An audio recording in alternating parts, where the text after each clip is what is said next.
kemudian dengan teladan yang baik, contoh-contoh yang baik, ataupun kalau harus berdebat, berdebatlah dengan cara yang bil hasanah, dengan cara yang baik.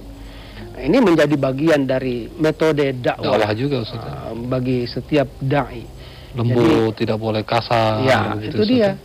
Tidak boleh memaksakan. Gitu. Tidak boleh menyatakan bahwa saya yang paling benar. Karena ada sesungguhnya yang paling benar itu kebenaran mutlak adalah Allah. Semua datangnya dari Allah. Itu. Untuk itulah kalau mau benar ya kita harus kembalikan kepada Allah. Nah, orang yang berdakwah disebut dengan dai atau da'iyah. Orang yang didakwai siapapun statusnya, apakah jamaah atau umat atau anak-anak murid yang oleh gurunya menyampaikan kebaikan atau kebenaran kepada dia, itu namanya mad'u. Jadi halayak sasaran gitu, target audience. Nah, itu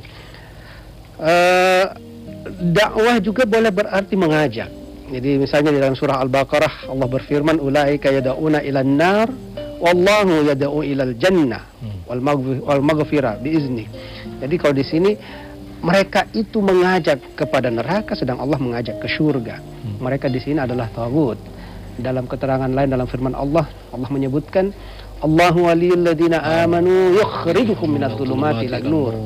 Jadi ini salah satu dari fungsi dakwah untuk mengeluarkan orang dari kegelapan kepada cahaya. Walladzina kafaru awliya'uhumut taghut.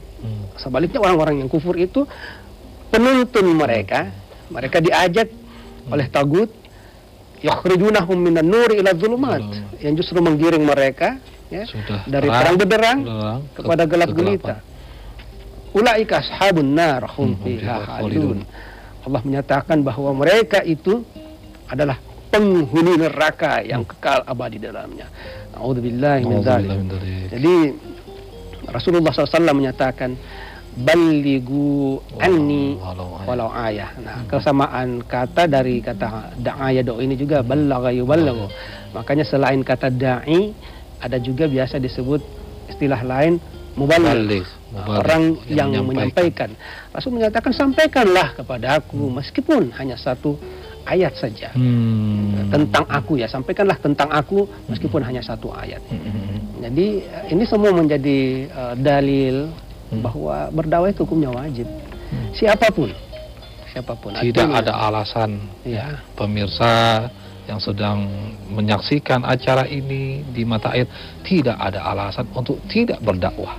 Nah, kiat-kiatnya nih Ustaz, agar dakwah itu mudah, kita yang memasyarakat dan mudah mengajak, lalu orang yang diajak juga berdakwah juga Ustaz. Iya, kembali lagi jadi metode dakwahnya yang diajarkan oleh Al-Quran.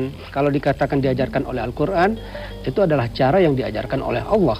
Kan Al-Quran itu adalah kalamullah, yang dengan menggunakan bahasa manusia Allah menyampaikan itu supaya lebih mudah dimengerti oleh manusia melalui perantaran malaikat Jibril kepada manusia pilihannya Rasulullah Muhammad SAW supaya bisa komunikatif. Salah satu caranya supaya bisa efektif dakwah itu adalah menyampaikan dakwah dengan bahasa yang diterima.